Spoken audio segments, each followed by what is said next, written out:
नवरात्रि की चांदनी रातों में छोटा नागपुर का छोटा सा गांव उत्सव के जोश में डूबा हुआ था।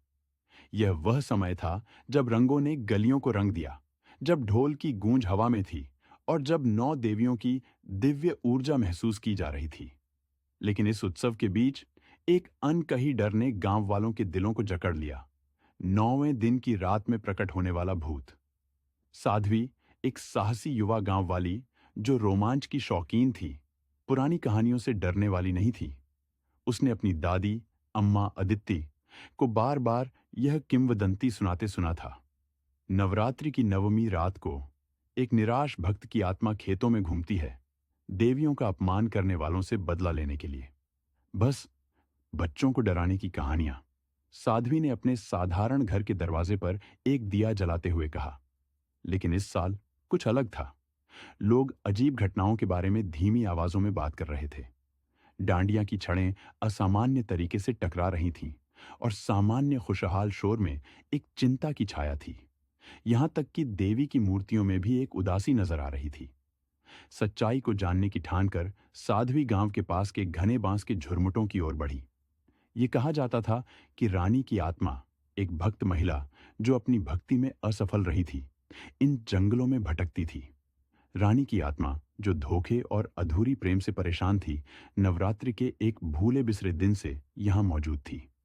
चांद नीचे झुका हुआ था, जिससे चांदी के साए अजीब ढंग से नाच रहे थे और हवा पत्तों के बीच से चिल्ला रही थी। साध्वी का हर कदम एक दूर की विलाप की ओर बढ़ता प्रतीत होता था, एक दुखद गीत जो उसके हड्डियों को जमा देता था। अचानक उसने रुक गई। वहां एक छोटे से खुले स्थान में एक प्राचीन पत्थर की पूजा स्थल थी, जो घास फूस से ढकी हुई थी, समय के द्वारा भूली हुई। पूजा स्थल के ऊपर रानी की छाया खड़ी थी। उसकी भयानक रूप एक अदृश्य चमक से प्रकाशित थी। उसका चेहरा दुख और क्रोध का मुखौटा था। उसकी आंखें खोखली लेकिन गहरी थीं। झुमके की आवाज, जो भूतहा और अद्भुत थी, हवा में भर गई। जैसे ही उसने साध्वी की ओर घूमी, उसकी फुसफुसाहट एक सर्द चीख थी। क्यों भूल जाते हैं वे? साध्वी का दिल ढोल की तरह धड़क रहा था। फिर भी वह इस दुखी आत्मा की ओर अनजाने में खींची जा रही थी। साहसिक दिल के साथ उसने पास जाकर अपनी आवाज को स्थिर लेकिन कोमल रखते हुए कहा, रानी, तुम्हारी कहानी नहीं भुलाई जाएगी। हम तुम्हें शांति देते हैं। जैसे ही साध्वी बोली, एक हवा का झोंका खुली जगह से गुजरा, जिसमें गेंदे और कपूर की सुगंध थी। छाया जैसे धीरे धीरे मृदु हो गई। उसके अदृश्य चेहरे पर एक हल्की मुस्कान का संकेत दिखाई दिया। फिर वह रात में विलीन हो गई। गांव लौटने पर साध्वी ने पाया कि संगीत फिर से उत्साह से भरा हुआ था और उत्सव हल्का और पुनर्जीवित महसूस हो रहा था। गांव वालों ने, हालांकि वे नहीं जानते थे क्यों, एक बदलाव महसूस किया। उन्होंने फिर कभी रानी का जिक्र नहीं किया, लेकिन हर साल नवमी रात को एक नई परंपरा शुरू हुई। पुराने पूजा स्थल पर एक एकल माला छोड़ने की, एक अकेले भक्त को चुपचाप श्रद्धांजलि देने के लिए।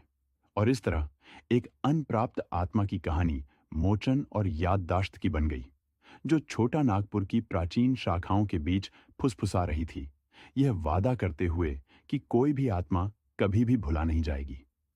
यह कहानी याद दिलाती है कि परंपरा और उत्सव के ताने बाने में प्रेम और लंबी चाह के गहरे किस्से बुने हुए हैं। जैसे जैसे नवरात्रि की रात आती है और उत्सव शुरू होता है, उन आत्माओं को याद रखें जो हमारी दुनिया को साझा करती हैं, क्योंकि कभी कभी अंधेरे में एक फुसफुसाहट ही एक भूले हुए दिल को जगाने के लिए काफी होती है।